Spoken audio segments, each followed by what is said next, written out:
Estamos começando hoje um novo programa, o Campus. Esse programa pretende ser um espaço aberto para a discussão inteligente e participativa de nossa sociedade. Nesse primeiro programa, você vai ver os caminhos e os descaminhos da Universidade Brasileira. Geologia, uma profissão que não deixa pedra sobre pedra. Os números e os fatos que estão acontecendo no dia a dia das universidades.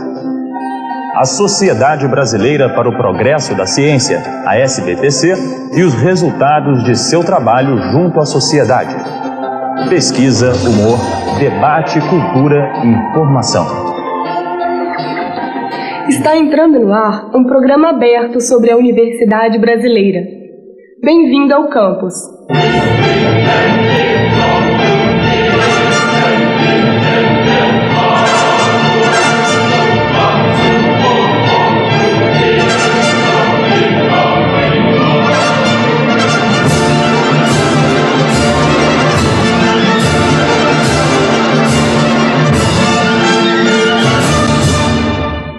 Existem 871 estabelecimentos de nível superior no país.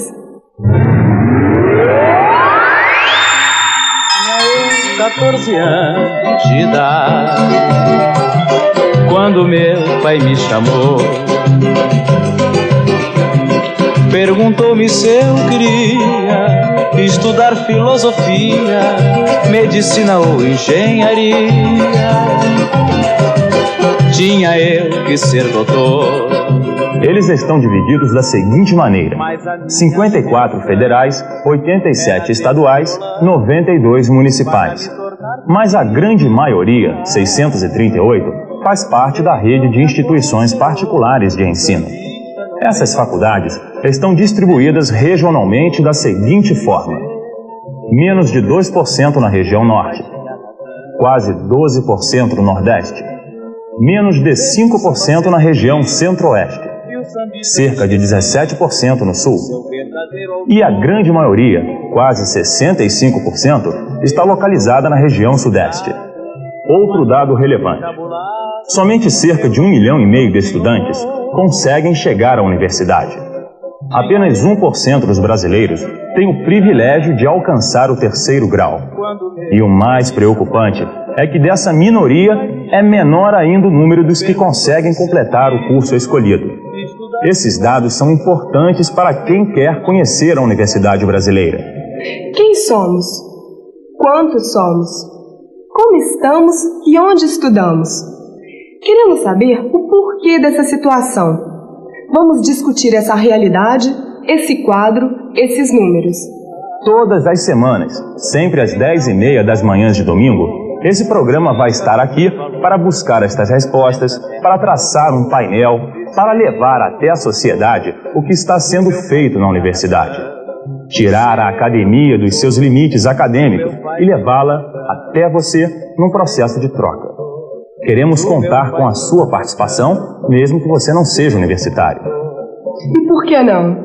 Afinal, não se faz um programa de TV apenas para 1%, não é mesmo? Queremos ouvir todos os segmentos da sociedade, para que juntos possamos entender melhor essa instituição, essa aventura chamada universidade.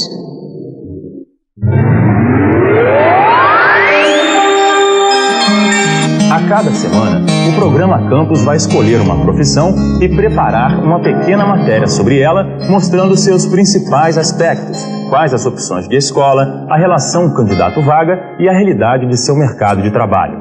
Queremos, com isso, ampliar o universo das opções profissionais, normalmente restrito a 5 ou 6 cursos tradicionais.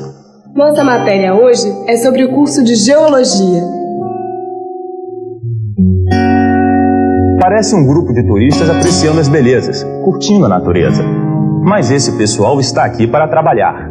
Eles são futuros geólogos profissionais cuja atuação é baseada na observação das rochas e suas estruturas.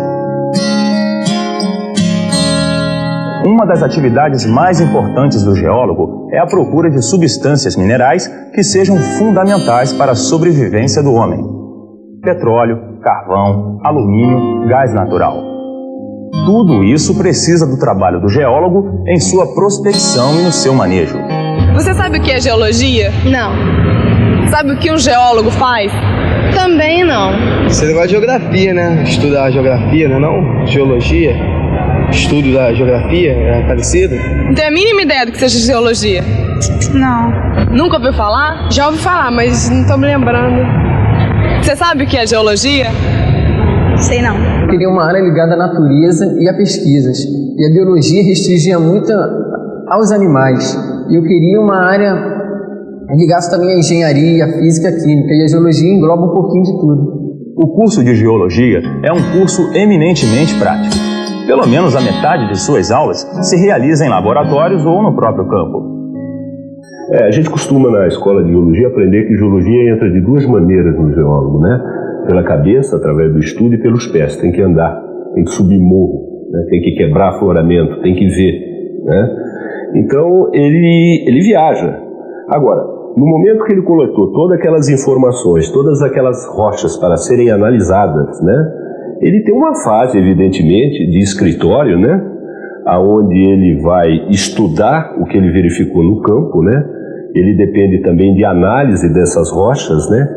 Análises químicas, análises de laboratório, né? Interpretações. Aí tem a fase que ele vai constituir o relatório dele, né? E vai avançar mais no estudo. Então, ele tem uma fase de escritório, tá? Mas a fase maior é de campo.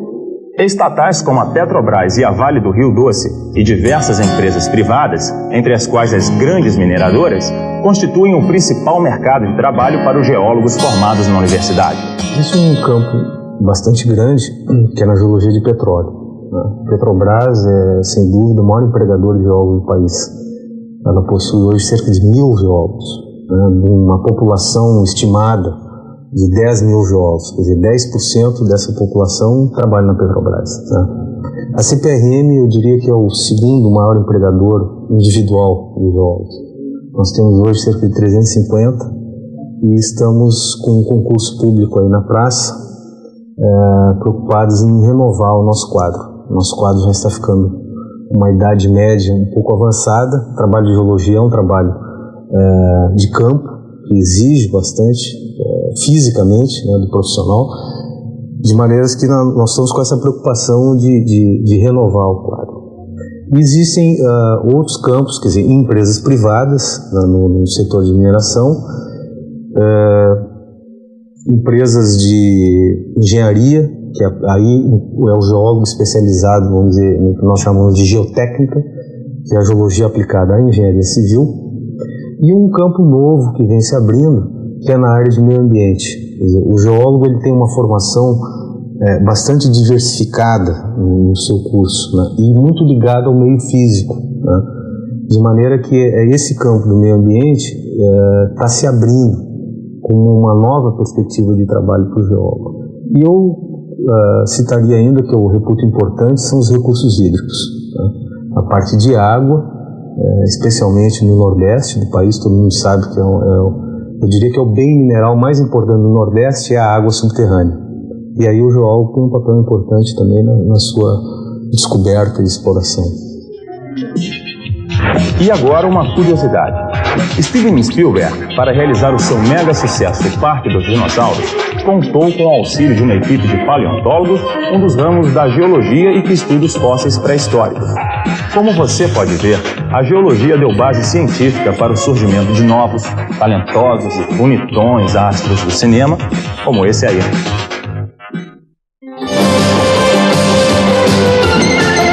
Como já vimos, menos de 1% da população brasileira conclui o curso universitário.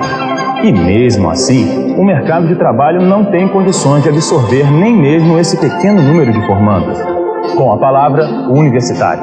Mercado que não entra em sintonia com a universidade para absorver essa mão de obra, digamos, mais especializada culturalmente que sai. Pelo menos na minha universidade, que é a Universidade Federal do Pará, ela dá o currículo dela, o conteúdo de matéria é muito bom, não é? Dá a oportunidade a você de ter capacidade de ingressar no mercado de trabalho. A realidade é outra, inclusive o que eles aplicam dentro da universidade, não dá para aplicar lá fora. Eu acho que você só aprende na prática mesmo, e você tá aí, não consegue, batalha, estágio pra caramba e não consegue nada, e o pouco que você aprende na faculdade não dá mesmo para entrar no mercado. Mas eu acho que a universidade é muito importante, tanto que até você trabalhar em loja, estão exigindo atualmente o nível universitário. É muito importante uma base universitária desenvolver. Aí você escolhe, segue o seu caminho, escolher a universidade ou não.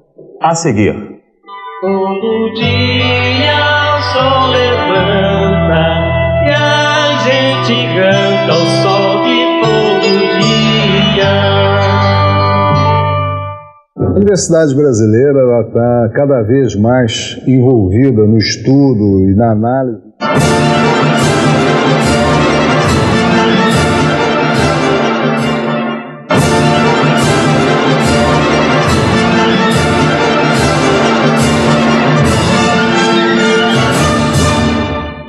Hoje, a universidade é participação. Cobre-se da instituição uma participação maior nas comunidades onde está situada. Boa parte dos reitores de todo o país concorda com isso. Eles acham que a universidade brasileira, e em particular a pública, deve ampliar cada vez mais o seu compromisso com a realidade que a cerca. E qual é o papel da universidade? A universidade brasileira está cada vez mais envolvida no estudo e na análise de alternativas para a sociedade brasileira, exatamente no sentido de reduzir ou de eliminar as graves injustiças sociais que dividem a nação naqueles que são privilegiados e na grande massa de despossuídos que, além de não ter acesso aos bens materiais, também não tem acesso aos bens culturais. O papel da universidade é instruir, é fazer com que o jovem acredite, principalmente no Brasil. Eu acho que o papel fundamental da universidade hoje em dia é integrar a adolescente, o jovem, a cultura mesmo, porque até o segundo grau você vê que a coisa é muito massificadora e não abre o campo. Na universidade você tem novas oportunidades, quer dizer, se houver um interesse da pessoa, você pode estender isso mais. A grande dificuldade da universidade do terceiro mundo é a seguinte, porque o primeiro mundo já pensou o presente, só pensa no futuro. Nós temos a dupla obrigação, pensarmos no futuro, que são as universidades, e tentarmos resolver os problemas do presente, porque estamos num país que tem muita dificuldade, de que a sociedade precisa de mão de obra qualificada que a universidade tem. O que a gente tem que fazer na universidade hoje, a meu ver, é ser um instrumento de definição de qual é o tipo de modernidade que nós desejamos para o futuro do país e do planeta. O Brasil é um grande retrato, um excelente retrato do planeta Terra. Se a gente define qual é a modernidade do carro ou a modernidade do transporte? É a modernidade da cirurgia plástica de rejuvenescimento ou a modernidade do saneamento para que ninguém morra antes do tempo? E quando a gente define qual é a modernidade, aí a gente trabalha qual é a técnica necessária para realizar aquela nova modernidade. A universidade tem que formar professores mais conscientes da vida política, da sociedade, para passar para os seus alunos, porque um professor mal informado vai formar mal os alunos. Olha, eu acho que a universidade tem que cumprir um papel na sociedade de resolução dos problemas sociais, a redução da desigualdade social. A universidade tem que estar discutindo a reforma agrária, tem que estar discutindo quais são os mecanismos que existem para se reduzir as desigualdades sociais. O compromisso da universidade é um compromisso com a realidade atual, com o momento presente, mas é também um compromisso com o futuro, no sentido de gerar os conhecimentos, de disseminar as informações que permitam fazer com que o país se desenvolva dentro de um quadro e de um padrão de justiça social. Obrigado! Cruel or not cruel?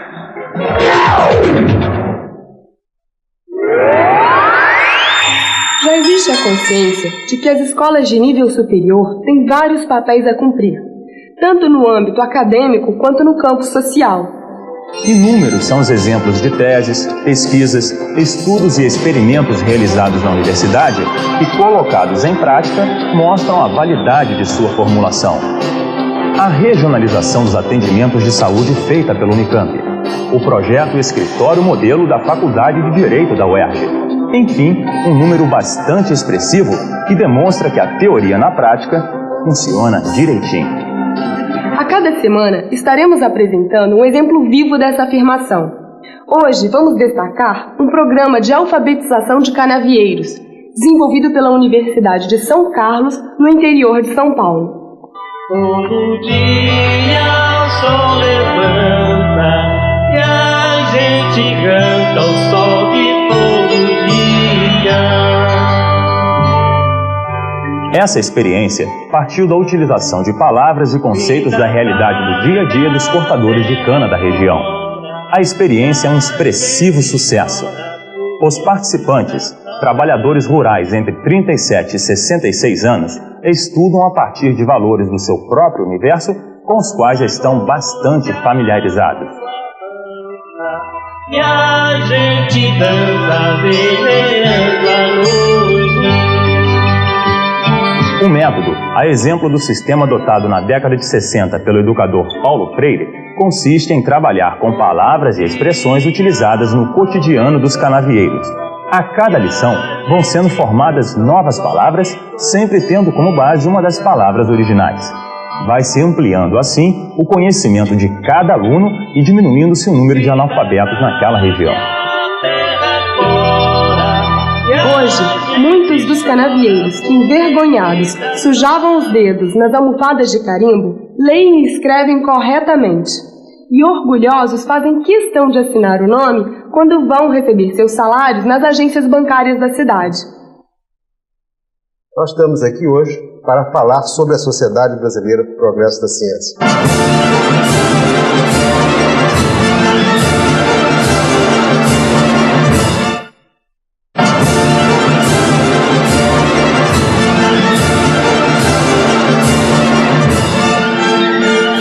Sociedade Brasileira para o Progresso da Ciência. Nós estamos aqui hoje para falar sobre a Sociedade Brasileira para o Progresso da Ciência. O que é que ela é, o que ela significa para um país como o Brasil. E para isso estamos 3 pessoas. Além de mim, temos aqui o Carlos Morel, Luiz Davidovich. A primeira coisa a ser falada, que muita gente não sabe, é que ela não é propriamente uma sociedade de cientistas, mas uma sociedade de amigos da ciência. Há muitos sócios da SBPC que efetivamente não são pessoas engajadas no trabalho científico ou tecnológico, mas pessoas que entendem que o desenvolvimento científico e tecnológico é algo extremamente importante para qualquer país, e particularmente para um país como o Brasil, e se engajaram, portanto, nela. A SBPC tem uma longa história de lutas, não é, especificamente no campo, não é, do desenvolvimento científico e tecnológico brasileiro e fora deles. Para a gente falar um pouco sobre essa história da SBPC, eu pediria ao Morel para, enfim, falar um pouco da experiência dele na SBPC, como é que ele vê a SBPC, esse papel que ela vem tendo aí historicamente em prol da ciência brasileira.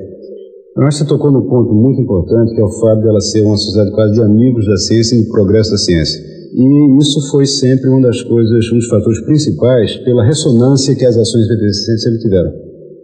Desde no começo até na criação do CNPq em 1950, né, na luta de várias décadas de criação do Ministério de Ciência e Tecnologia, na defesa permanente de melhores condições de trabalho e da defesa do papel da ciência e tecnologia no país em desenvolvimento, como é o caso do Brasil, né? E mais recentemente na resistência ao autoritarismo, né? Que ficou flagrante nas reuniões históricas da década de 70, quando ela assumiu um papel de liderança mesmo na questão da resistência, né? Quando você compara o Brasil com, por exemplo, países da África ou outros países da América Latina, onde não existem associações semelhantes, você não tem um porta-voz que informe a sociedade sobre a importância da ciência e tecnologia. Você não tem um porta-voz que defenda a carreira de ciência e tecnologia. Então você vê, às vezes, crises relativamente curtas, políticas, provocam uma grande evasão de cérebros, provoca um esvaziamento das universidades, provoca uma crise muito maior do que aqui onde você tem uma cidade forte. Quer dizer, essa ponte que a SBPC faz com a sociedade é muito importante. E eu acho que também isso explica algumas pesquisas recentes que mostraram, por exemplo, aqui no Brasil, se perguntou em que instituição a população confia. Ciência e tecnologia era segundo lugar. Uma coisa admirável e que não é muito comum hoje em dia. Em 87. 87, né? Disseram assim. Então, isso eu acho que está muito na origem do trabalho da SBPC.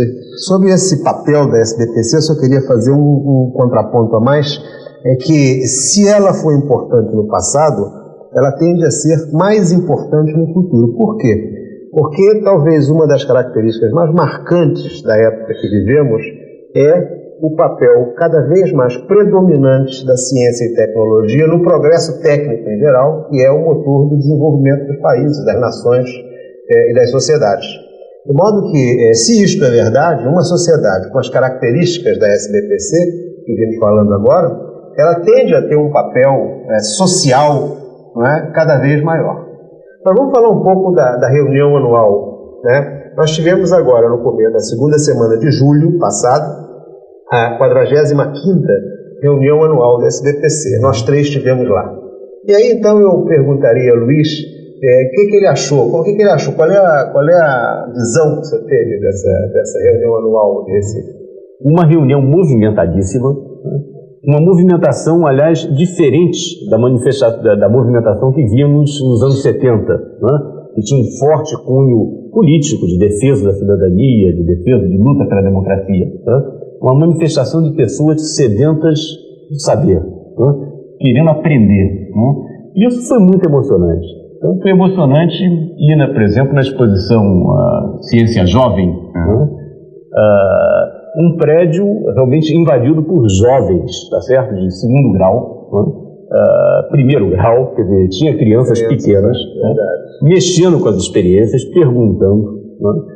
Eu acho que essa foi uma novidade na reunião anual da SBPC. Uma outra novidade importante, né, foi a Expo Ciência, né, e reuniu cerca de 80 empresas, né, mostrando resultados de produção científica, né, diretamente aplicáveis a projetos industriais, agrícolas, enfim, mostrando realmente como essa ciência brasileira, né, ainda que mal amparada, ainda que sofrida, né, talvez seja esse o verdadeiro milagre brasileiro, né, tem realmente uma contribuição, tem tido uma contribuição fantástica, né, para outros setores da vida nacional. Além disso que o Luiz falou, quer dizer, fica claro para mim que a semana da reunião anual é uma semana em que você traz personalidades as mais importantes para a discussão direta com a comunidade. Então estava lá ministro da Ciência e Tecnologia, estava lá ministro da Educação, né?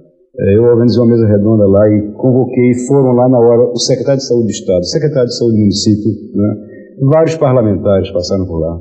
Então, essa capacidade de convocação, que decorre da ressonância que ela tem, é extremamente importante na aproximação da comunidade científica com a população, com o poder constituído, com a imprensa, enfim, ela vira um foco, né, de pessoas que nessa semana nos privilegiam. Outra coisa que é extremamente interessante é a questão da interface da ciência com a cultura. Então, a gente saiu da conferência do GAP de Schrödinger, estava ali fora um circo com manifestações dos bonecos de Olinda, do artesanato de Olinda, né, com bandas de meninos tocando música, né? Então, essa interface de ciência e cultura, quer dizer, o saber nas suas diversas formas, é emocionante. Queria chamar a atenção para um ponto que eu acho importante, né? Está ligado com isso que o Morel falou, desse encontro de culturas, né? E nesse clima, né, que se vive nesse país, um clima frequentemente de desesperança, de desesperação, dificuldade na resolução dos problemas, de tocar a economia, essa miséria incrível, a fome, gratando, né? Esse momento da SBPC foi, para mim, eu acho que para muitas pessoas, um momento de grande otimismo e de esperança. Você vê naquela SBPC aquela sociedade que está se agitando Mas eu acho isso extremamente importante, essa movimentação. E eu acho que nós temos que partir daí, desse encontro de culturas, né? Na mecânica quântica junto com o Maracatu, para construir esse país. Eu queria colocar como um papel importantíssimo esse ano que vai vir aí, quer dizer, tem um ano em crise econômica, um ano com a campanha eleitoral na rua, a reforma da Constituição. Eu acho que é um ano de profunda, quer dizer, de uma atividade muito intensa pela SBPC. Eu acho que a gente tem que tentar levar essa bandeira para os associados e para a sociedade em geral. Pode ser um ano muito importante e a SBPC tem um papel aí a cumprir. Ok. Luiz, é interessante que essa reunião da SBPC tenha sido realizada no Nordeste, né? Tradicional foco, né? De seca, de fome, né? De miséria, né? A gente pode bem se perguntar, mas será que tem sentido, né? Fazer uma reunião, mesmo fazer pesquisa científica, né? Num país com tantas dificuldades, né? Eu acho que nós devemos refletir sobre isso, pensando, lembrando de uma frase que já foi mencionada há tempo atrás, né? E que realmente você eliminar a pesquisa científica numa sociedade em crise econômica seria equivalente a comer as sementes numa situação de fome, né? Então, acho que essa reunião em Recife, né, mostrou as sementes, tá certo? Mostrou o que a ciência brasileira já fez e está fazendo, né? E esse produto, que bem utilizado, né, poderá fazer parte do conjunto de sementes, né, e produzirão esse novo país, né, que a gente persegue, né, há muito tempo. Bom, eu também queria fazer um comentário final, que não é propriamente um comentário, mas é um anúncio. A SBPC, ela vive dos seus sócios. Sem sócios, a SBPC não anda. Então, a SBPC precisa de novos associados sempre. E se você que está nos assistindo quiser se associar, aqui no Rio, basta ligar para o telefone 295-9443 ou 295-4846 e pedir informações sobre como fazer para se associar. É muito simples e muito barato, uma anuidade muito baixinha. Eu acho que esse nosso bate-papo foi capaz de esclarecer, ao menos os aspectos fundamentais do que é a SBPC, do que foi essa última reunião anual em Recife, e vamos ficando por aqui porque o tempo já acabou. Obrigado. Essa foi a nossa primeira viagem pelo campus. Foi muito bom ter você conosco nessa estreia. A gente quer ter um contato mais direto com você. Escreva pra gente, fazendo sua crítica e dando sugestões. Faça do campus o seu espaço de manifestação. Até o próximo programa.